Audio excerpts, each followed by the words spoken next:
wanted to give myself a challenge by creating a unique pet bed. I put my ideas onto drawings, then got straight into cutting out the timber.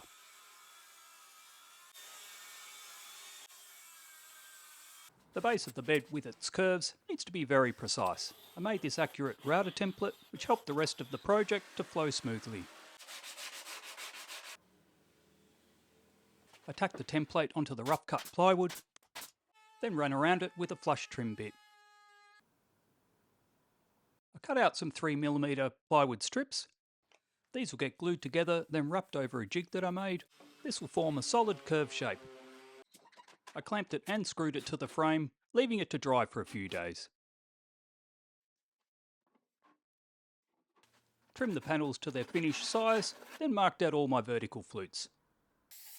The base gets a few coats of clear in between all of the other work. The fluting will be made up of individually cut panels, and they'll be held in place by these little keyhole brackets. Started off by gluing 1.5 inches of foam, then beveled the edges before wrapping over a soft 1/2 inch, creating that rounded shape. Gave it a quick test fit to make sure everything's all snug. Got some scrap pieces of leather, should be enough to do the whole job. Measured up all my little pieces, then created some cutting patterns.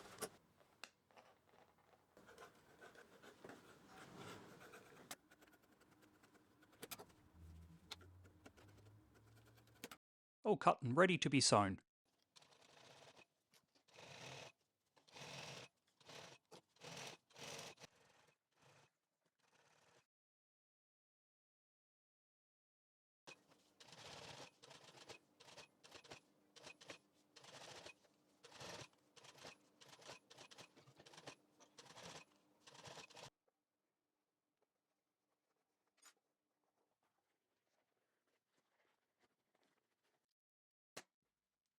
I'll staple on all the leather pieces.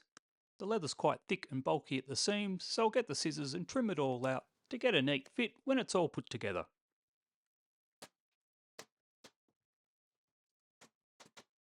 I'll foam up the bed base, then I need to choose a fabric. My cat's quite fond of the deconstructed look, so I found a fabric that can handle a bit of claw action. All that's left is the final assembly, and to find out what my cat thinks of it. I've got a long version of this video up for those that are interested in the whole detailed process.